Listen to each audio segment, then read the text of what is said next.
민주당과 이재명이는 5.18 민주화운동을 핑계로 삼았어 미국 기업인 스타벅스를 정조준해서 불매운동을 선동하고 정용진 신세계그룹 회장의 사퇴를 겁박하고 있습니다. 그러나 2030 세대의 단호한 거부, 우파 시민들의 결집으로 스타벅스 매장은 인산인해 만석을 기록하고 있습니다. 매출은 오히려 사상 최고치를 폭발하고 있습니다.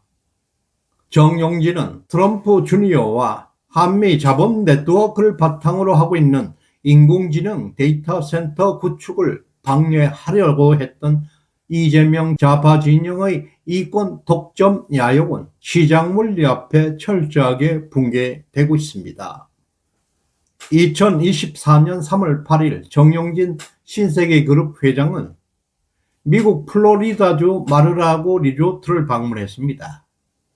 트럼프 대통령의 장남 트럼프 주니어와 긴밀하게 가슴을 맞대고 포옹을 나누고 15분간 별도 독대 시간까지 진행하면서 한미 동맹에서 강력한 경제적 교두보까지 확정지었습니다.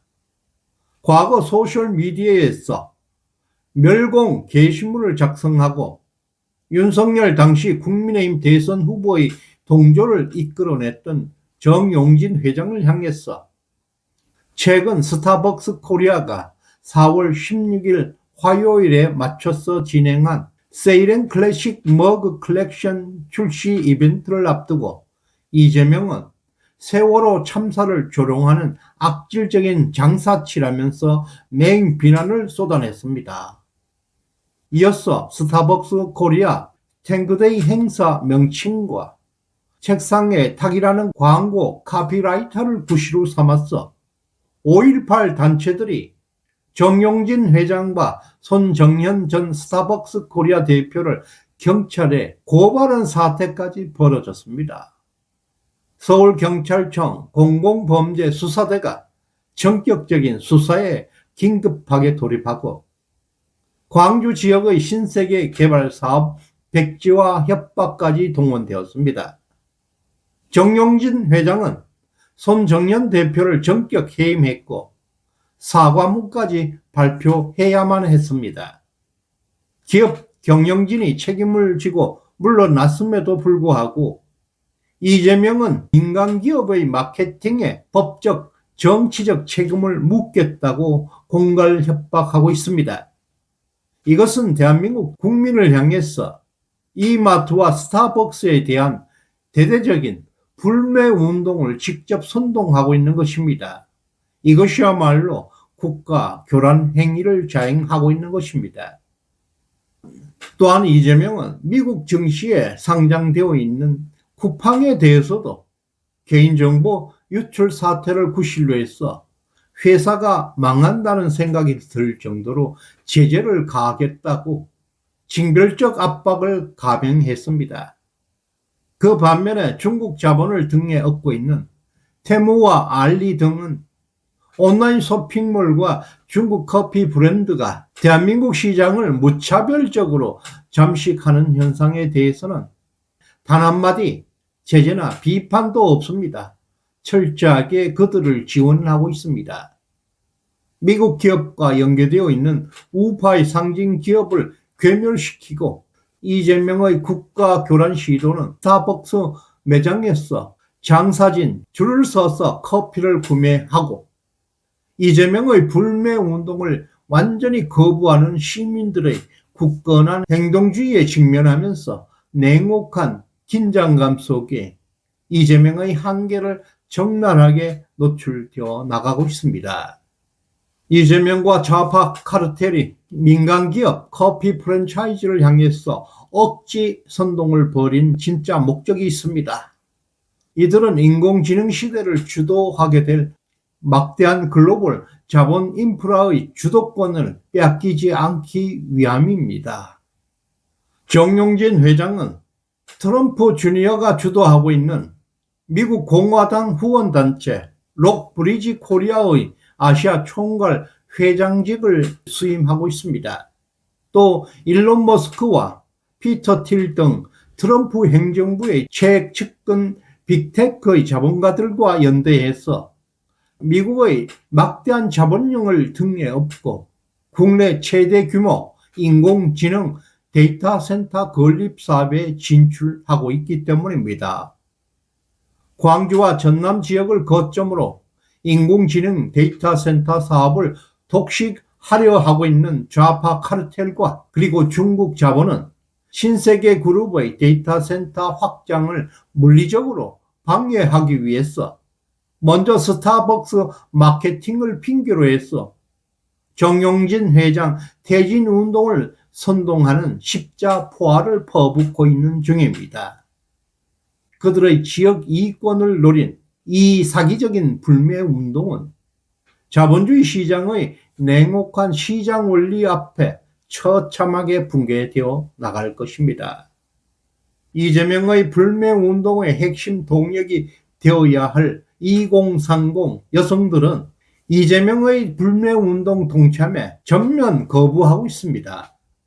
정통 보수 우파 시민들은 태극기 의상까지 입고 스타벅스 매장 내부에 들어와서 단체로 압도적인 결사항전의 방어선을 가동시키고 있습니다.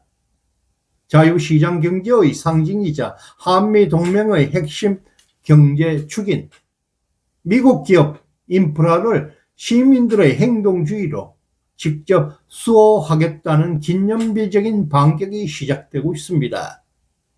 여의도와 마포를 비롯한 서울 시내 주요 스타벅스 매장은 고객들이 발길을 돌릴 정도로 자리가 없을 정도로 만석을 기록하면서 압도적인 호황을 누리고 있습니다.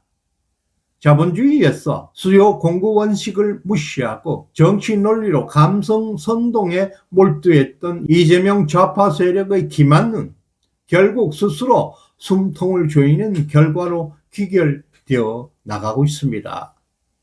이렇게 거짓 선동이 통하지 않게 되자 좌파 카르텔은 공권력과 노조 권력을 총동원해서 물리적으로 억압에 나서고 있습니다.